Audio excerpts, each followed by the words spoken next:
ପ୍ରଶାନ୍ତ ମହାସାଗରର ଏକ ଗୁରୁତ୍ୱପୂର୍ଣ୍ଣ ଅଂଶ ସାଉଥ୍ ଚାଇନା ସି ଆଜି ବିଶ୍ୱର ସବୁଠାରୁ ବଡ଼ ଜିଓପଲିଟିକାଲ ଫ୍ଲାସ୍ ପଏଣ୍ଟ।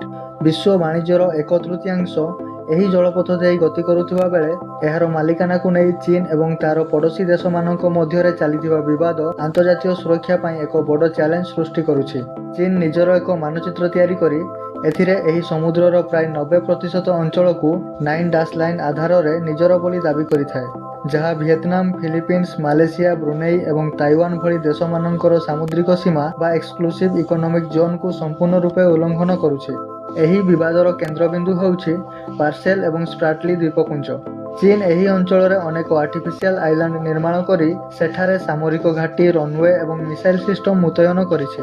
କେବଳ ରଣନୀତି ନୁହେଁ, ଏହାର ଅନ୍ୟ ଏକ କାରଣ ହେଉଛି ଏହି ସମୁଦ୍ର ତଳେ ପ୍ରଚୁର ପରିମାଣର ତୈଳ ଏବଂ ନ୍ୟାଚୁରାଲ ଗ୍ୟାସର ଭଣ୍ଡାର ଥିବା ଅନୁମାନ କରାଯାଏ।